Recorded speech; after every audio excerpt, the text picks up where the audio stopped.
ভগবান শ্রীকৃষ্ণের গায়ের রং নীল না কালো? কৃষ্ণ মানে যদি কালো হয় তাহলে তাকে ছবি বা প্রতিমূর্তিতে নীল দেখানো হয় কেন? বিষ্ণু স্তোত্রে বলা হয়েছে শান্তাকারম ভুজগ শয়নম পদ্মনাভম সুরেশম বিশ্বাধারম গগন সদৃশম মেঘবর্ণম শুভাঙ্গম।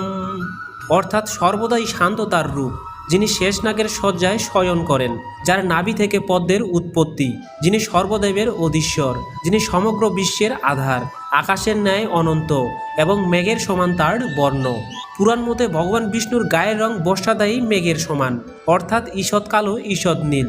তবে ভগবান বিষ্ণু তার সম্পূর্ণ কলা ধারণ করে কৃষ্ণ অবতার নিয়েছিলেন, তাই শ্রীকৃষ্ণের গায়ের রং আর ভগবান বিষ্ণুর গায়ের রং একই। কৃষ্ণ মানে কালো, আবার কৃষ্ণ মানেই অনন্ত। এই ব্রহ্মাণ্ড অনন্তহীন এবং অন্ধকারময়, আর ভগবান শ্রীকৃষ্ণ অনন্ত বিশ্ব ব্রহ্মাণ্ড স্বরূপ, তাই তাকে কালো দেখায়।